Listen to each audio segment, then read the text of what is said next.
Lève ta main dans les commentaires si tu as déjà vu quelqu'un dans le fitness, tu t'es dit, lui, il est chanceux d'arriver là. Il y a 3 types de chances. Il y en a un que tu as zéro contrôle, puis les 2 autres, c'est toi qui les crées ou tu t'es sabotes. Le premier, c'est celui que tu n'as aucun contrôle. C'est ta génétique, c'est la famille dans laquelle tu es né, c'est l'environnement où est-ce que tu vis généralement.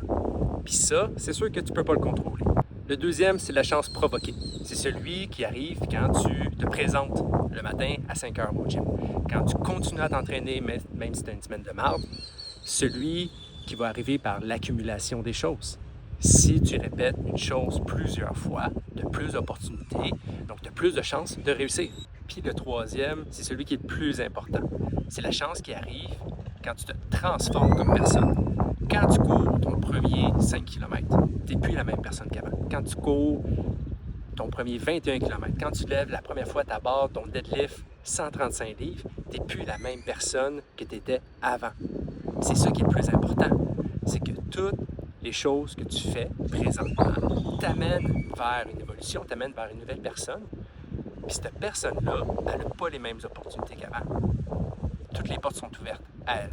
Donc la personne qui franchit son premier 21 km, elle l'a mérité.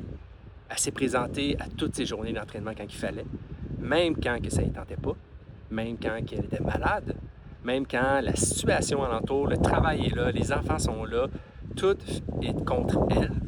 Mais la personne qui franchit son objectif, c'est plus de la chance, c'est parce qu'il s'est rendu là.